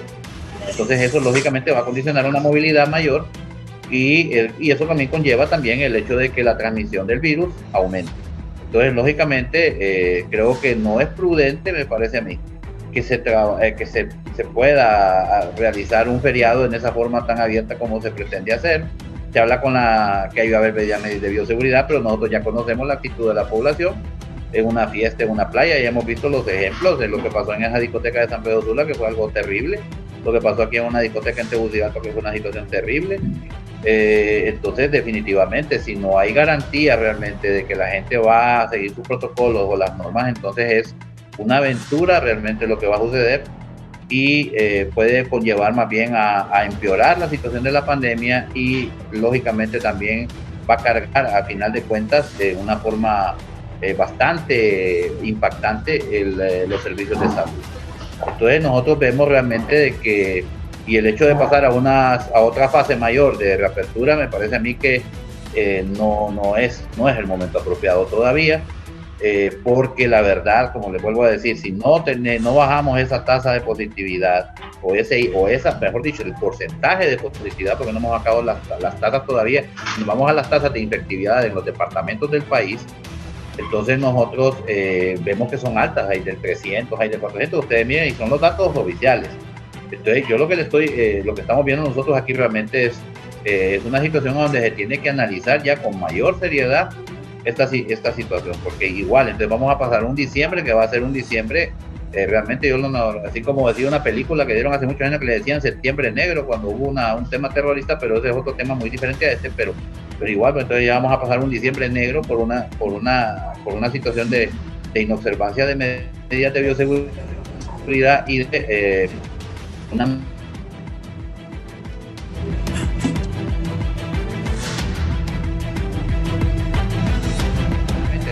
sociedades parece que las cosas no las están viendo de esa manera. Incluso hay turistas norteamericanos, turistas que tienen reservaciones, inclusive en Roatán, y Roatán está ahorita en una cantidad de positividad exagerada, una alta transmisión en la isla. Solo estamos hablando del municipio de Santo Guardiola y el municipio de Roatán, que es la isla más grande, que es Roatán, y Roatán es una cosa tremenda la que está pasando ahí. Entonces yo no sé, yo conmino a que se tomen esas decisiones, tengan que reflexionar y ver qué giro se les puede dar, porque también hay que entender a los empresarios. Yo sé, imagínense, los hoteleros, realmente para ellos es una cosa terrible, porque ellos cuentan con diciembre, con estas etapas de los feriados de medio año, el feriado, estamos hablando de la Semana Santa, de la Semana Morazánica, cosas como estas, estos feriados, para poder captar los fondos que ellos realmente con los que sobreviven en el año. Y eso también deriva también en el hecho de que hay personas que dependen de estos trabajos, son familias que van a quedar prácticamente en desamparo, y esto va a generar también una situación de descomposición social que también de hermanas proporciones. Entonces yo creo que la cuestión, como le vuelvo a reiterar, el tema es de la reinversión de la parte de los grandes empresarios. Creo que sí tienen que reflexionar en el tema de que se tiene que reinvertir en emprendedurismo, se tiene que reinvertir más bien en tratar de paliar la pandemia y dar un respiro en temas económicos, inclusive el tema de la banca, un montón de cosas, porque hay gente que solo no pueden ni pagar préstamos, hay una serie de cosas, y nos ponemos a analizar la parte económica, la cosa todavía es más grave.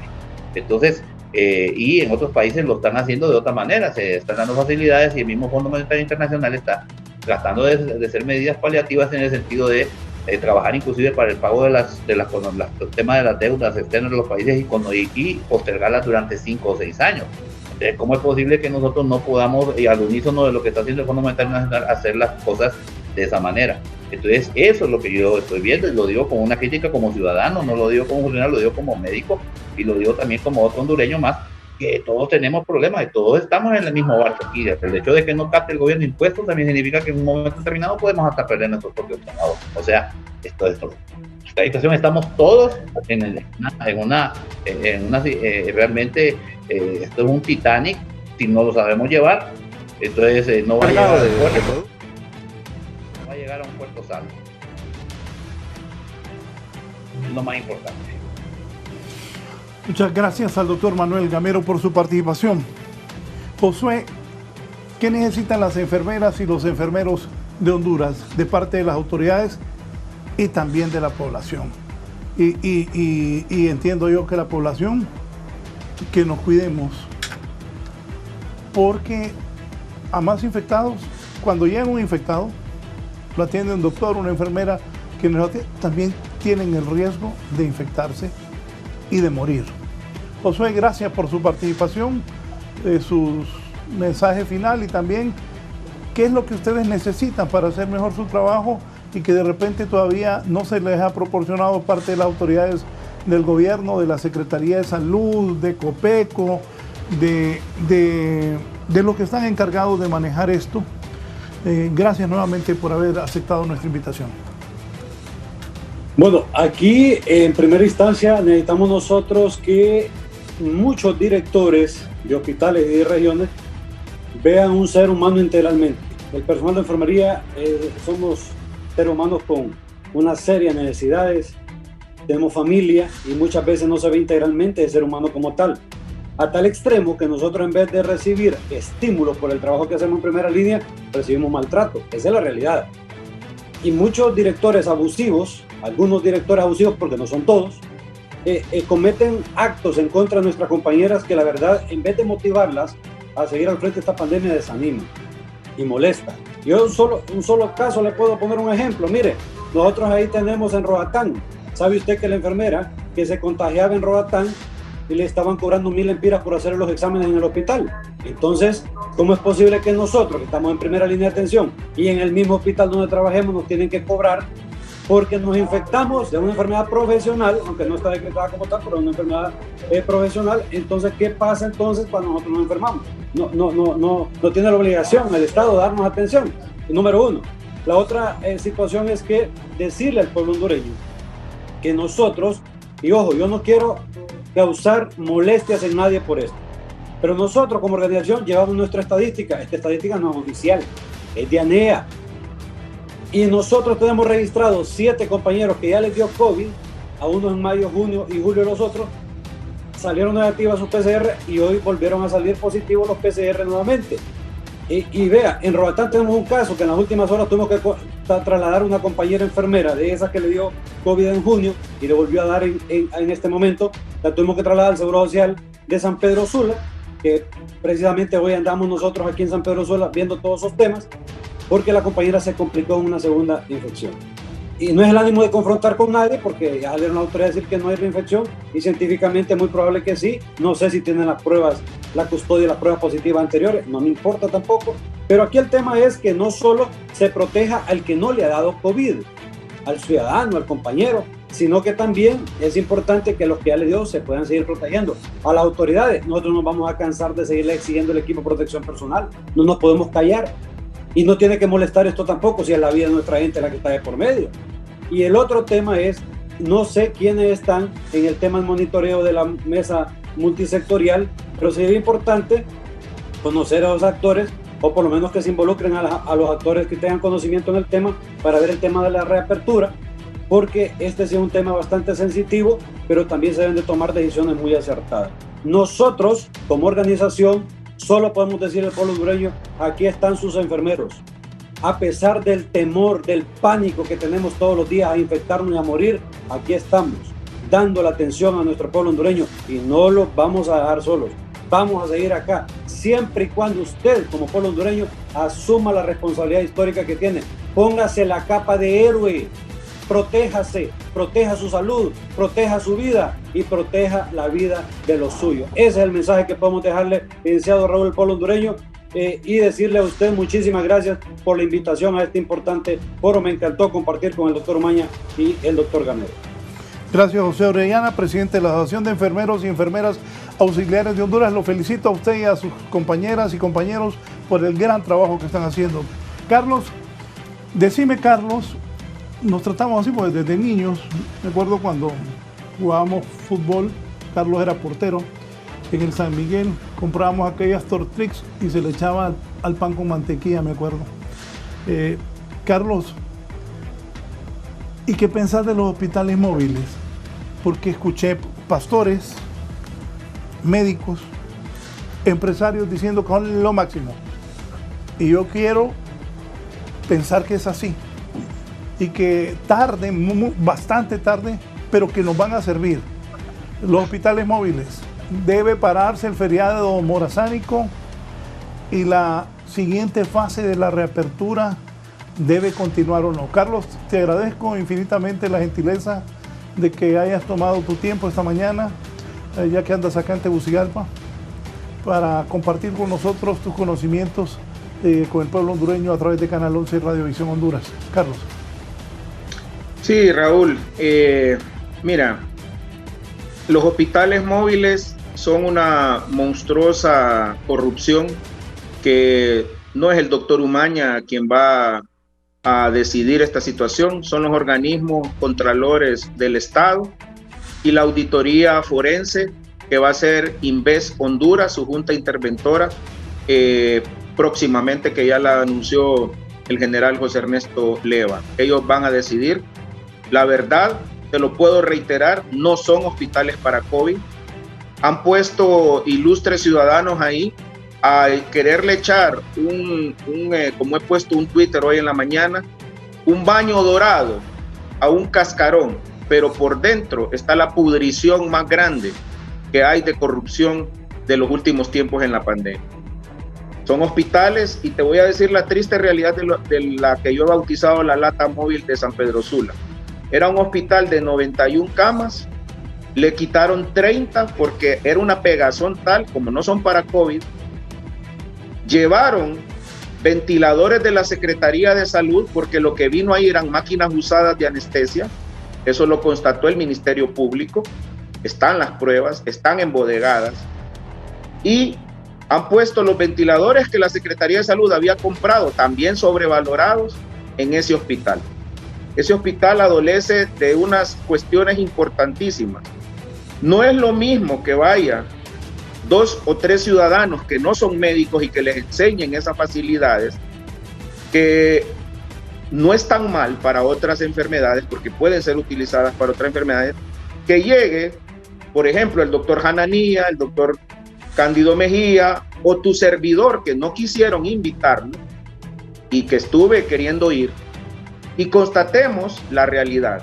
Aparte, te voy a decir algo, en los chats de los médicos circulan ya fallas en el hospital móvil ya trabajando con pacientes, como fallas eléctricas hasta de 4 horas.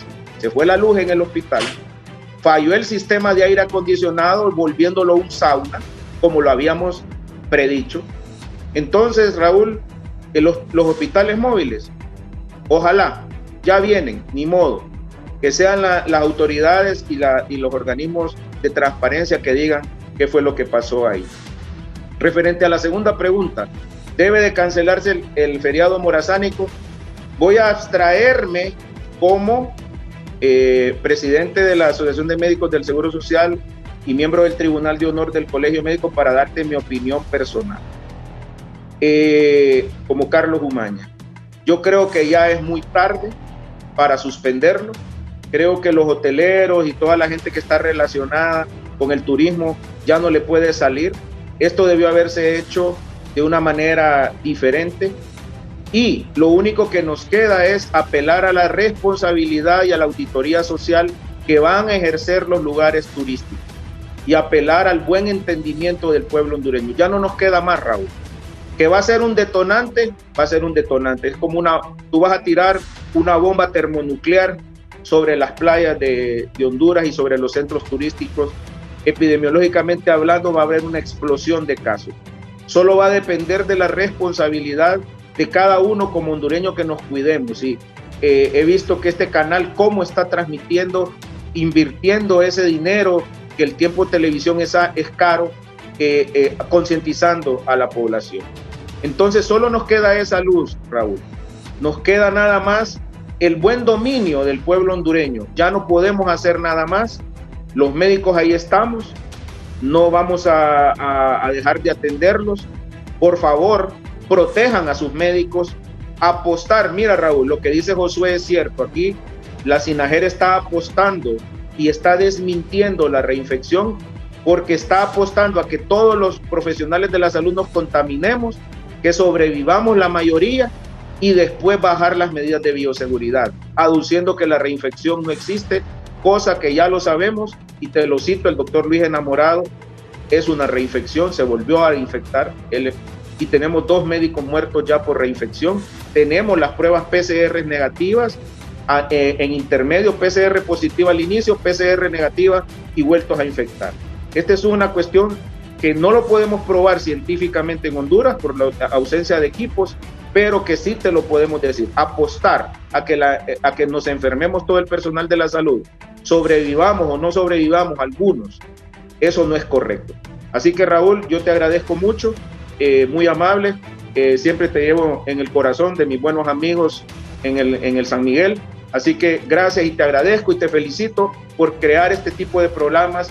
Me imagino que la próxima semana vas a hacer algunos para que la gente reflexione. Un saludo a mi querido amigo Manuel de las aulas universitarias, a Josué, un gusto, Josué, con usted de haber compartido, y a ti, Raúl, Dios te bendiga y bendiga tu canal. Un abrazo a la distancia a mi amigo el doctor Carlos Umaña, y todos hagamos caso. La gente sigue muriendo, se sigue infectando de COVID. Carlos y el Umaña, el doctor Gamero, Josué, han sido claros. La pandemia está ahí, no hemos llegado al tal pico y la meseta nunca existió. Y aquí Carlos pronosticó que en diciembre la cosa va a estar peor. Y estamos por finalizar octubre. Así que no se confíen. Bien, voy a hacer mi ronda informativa. Me dice Shirley, en el norte del país, que siguen las protestas en las maquilas. Ayer transmitíamos protestas, desde esta semana han habido protestas en las maquilas. ¿Qué dicen hoy las protestas de las maquilas, de los empleados de las maquilas, Shirley?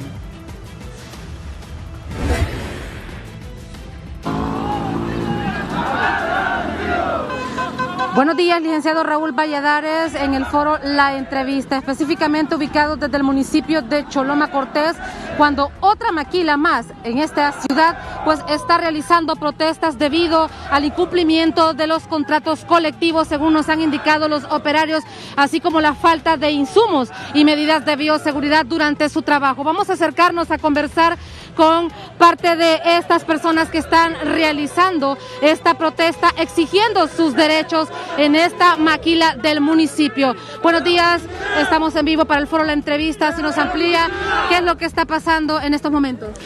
Buenos días, sí, la verdad es que estamos haciendo un acto de protesta porque nosotros como sindicato de la empresa Stretchline ya días venimos exigiendo sobre todo un punto más primordial, que es el reintegro a 117 trabajadores que están en suspensión de hace 6 meses y ya están en calamidad doméstica. Entonces nosotros como sindicato nos hemos sentado con la administración, sin embargo no hemos tenido una respuesta favorable.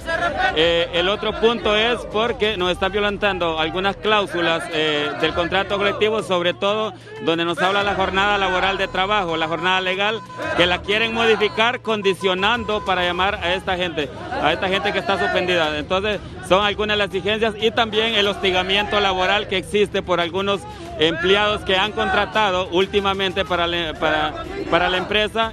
También vemos que también de manera arbitraria han llamado a toda la gente de la parte administrativa, sin embargo la parte operativa la están dejando en el olvido, ¿verdad? ¿Les están proporcionando los debidos insumos para protegerse contra el COVID? Con respecto a la bioseguridad, en ese sentido no tenemos ningún problema. No tenemos ningún problema. La empresa ha cumplido en ese sentido, debo decirlo. Bien, bueno, hemos escuchado parte de las declaraciones porque ellos están exigiendo que se les respete pues estos contratos colectivos que han obtenido en esta maquila. Por supuesto, nosotros brindaremos más detalles durante este canal. De momento es lo que le podemos informar. Licenciado, retorno con ustedes al foro. Buenos días. Gracias, Shirley. Voy a Zacualpa y el Tablón, eso es aquí en Francisco Morazán. Hay saturación de agua en los suelos, derrumbe en esa carretera. René Amaya, rápidamente, René, adelante. Bien, muchas gracias Raúl, efectivamente así es. Mostramos de inmediato las imágenes por donde va la moto. Vea usted la gran cantidad de piedras, todo se vino abajo anoche y bloqueó parte, pero rápidamente las autoridades han desbloqueado toda esta parte de la zona para permitir el ingreso y salida de vehículos que provienen de esta zona. Ven ustedes cómo está el río. Sobre este río se va a construir una de las represas que tiene en proceso de licitación la alcaldía municipal. Ahora nos vamos a trasladar hasta donde está la gigantesca roca, que también ya fue removida a un costado para poder permitir que los vecinos de esta zona puedan transitar, Raúl, de forma normal, porque esta es una zona productiva aquí en la cercanía de la capital de la República. Don Mario Cerrato, usted es poblador de esta zona. Ha sido un grave problema para ustedes, los vecinos, la cuestión de la carretera y más esto que está ocurriendo. Sí, la verdad es que estábamos muy contentos a inicio del año con la gestión de que estaban tratando de pavimentar la calle, pero lamentablemente pues ya todos los trabajos se han parado. Hemos hecho las consultas respectivas a las compañías y nos dicen que pues ellos no saben si el proyecto continúa o no. Nos afectó más bien realmente que trataran de pavimentarla, porque antes la tierra por lo menos estaba compactada y ahorita que hicieron movimientos de tierra pues toda la situación se ha complicado. Ya pueden ver ustedes esta roca. Sí, mire, esto fue anoche que se vino esa gigantesca roca, pero hubo una intervención rápida de las autoridades, pero pueden pasar por lo menos en este momento ya. Sí, ahorita se puede transitar ya, ¿verdad? Pero imagínense en el momentito que alguien pueda pasar, esto puede ocasionar un grave accidente. Sí, sí. Ahora, tiene un problema con la carretera. ¿Ustedes que fue un proyecto que tiene abandonado Inves Honduras? Pues entendemos que sí, el rótulo a inicio de la carretera acá por el Tablón menciona que es Inves. Y eso es lo que nos preocupa realmente. No sabemos en qué va a parar, no sabemos si va a continuar o... Estamos esperando realmente y les suplicamos, porque Zacualpa es una de las zonas productivas realmente de vegetales para la capital. Yo le agradezco, don Mario, muchas gracias, porque estamos contra el tiempo, pero para mostrarle, vea usted la gigantesca roca que se ha venido aquí en esta zona. Vea usted, Raúl, lo que ha ocurrido en esta zona de Francisco Morazán. Han estado muy preocupados los pobladores, pero ya ha habido intervención inmediata por parte de las autoridades y pueden cruzar los vehículos tanto para la aldea o esta aldea de Zacualpa o hacia el centro de la ciudad. Así de forma resumida, retornamos con ustedes. Buenos días. Buenos días, René. Quítate rápido de ahí, de donde está esa piedra. Bien, también sigue el asesinato de mujeres en Honduras. Una mujer ha sido asesinada, esto en el Progreso Lloro. Ahí está la foto donde ha sido encontrada. Lamentable la pérdida de otra vida de una dama. Tendremos detalles a mediodía con Kelly Olivera y Judith Bellino. También sobre esto que René estaba reportando de lo que ocurrió en Azacualpa, la aldea del Tablón, desde inicios del mes que comenzó la lluvia en varias partes del país, así es Honduras, como es montañoso y se desprenden piedras, se vienen parte de cerros, así es Honduras. Hay que tener cuidado uno cuando está manejando, sea en carretera o en zonas donde hay cerros, porque los deslaves son continuos. Y para cerrar con mi compañera Kimberly, otro lugar que siempre ha sido vulnerable, el famoso barrio El Chile. Hay varias incidencias, se reportan en Tegucigalpa a raíz de las últimas lluvias. Anoche informábamos desde Copeco con Odalia Urbina. Entre ellos ha caído una enorme roca dentro de una casa ahí en el barrio El Chile. Y el barrio El Chile está el cerro, está al pie del cerro que conduce a la zona 4. Bueno, es lo que le digo, aquí me había puesto barrio El Chile, pero hablaba del barrio El Chile. El barrio El Chile queda entre el río y al pie de la caída de la montaña de Cerro Grande, zona 4. Eso es El Chile. Pero el bosque, vamos al bosque. Kelly, aquí le voy a mandar lo que me escribió. En el barrio El Bosque queda al pie del Cerro del Picacho. Y yo en mi infancia, Carlos Humberto Flores Lilo, mi amigo, yo iba muy seguido ahí, éramos compañeros en el colegio. Saludos a doña Ofilia, a toda la familia Flores, ahí en el bosque, hablando a todos. Pues yo crecí bastante ahí porque era compañero mío y iba seguido al bosque. Queda al pie del Picacho. Ha caído una piedra en una casa. Voy con Kimberly. Gracias a todos, los invito a seguir en sintonía de Canal 11. A mediodía estará Kelly Olivera y estará Judith Bellino llevando las informaciones de Honduras y el mundo. Isabela Chévez se ha tomado un día de compensación. Nos vamos con estas imágenes y reporte de Kimberly de lo que ha ocurrido en el barrio El Bosque. Buenos días. Muy buenos días a usted y a todos los televidentes de la entrevista. Efectivamente, en el barrio El Bosque estamos ubicados donde una enorme piedra cayó sobre la vivienda de don Arlet Pineda. Cuéntenos, tremendo susto el que se llevó. Sí, fíjate que para qué no hay que tirarlo, como dice el dicho, de valorudo. Sin verdad fue un buen susto. Es unas palabras que yo se lo doy a cualquiera. No hay que buscar las zonas peligrosas. En el caso mío, ya con esto, yo le digo a la gente que está en la orilla de los ríos, quebrada, aléjense un poco. Lo que es con el agua, bueno, uno no anda jugando. Porque si uno mira que está en las zonas peligrosas, mejor apartarse antes, para no tener pérdidas humanas, porque hay que recordar que las pérdidas humanas no se recuperan.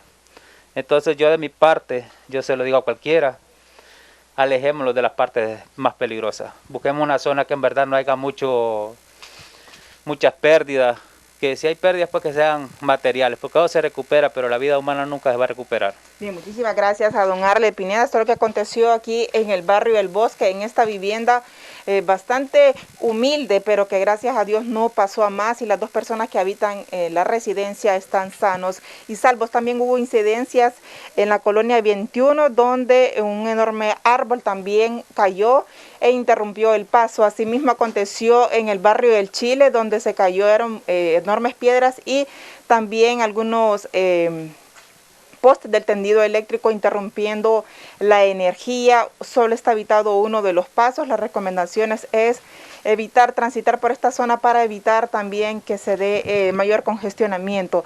Como decía don Arlet, a todas las personas que viven en zonas de alto riesgo, la recomendación es desevacuar esas zonas para poder conservar la vida humana. Con estos detalles yo retorno con usted a estudios principales.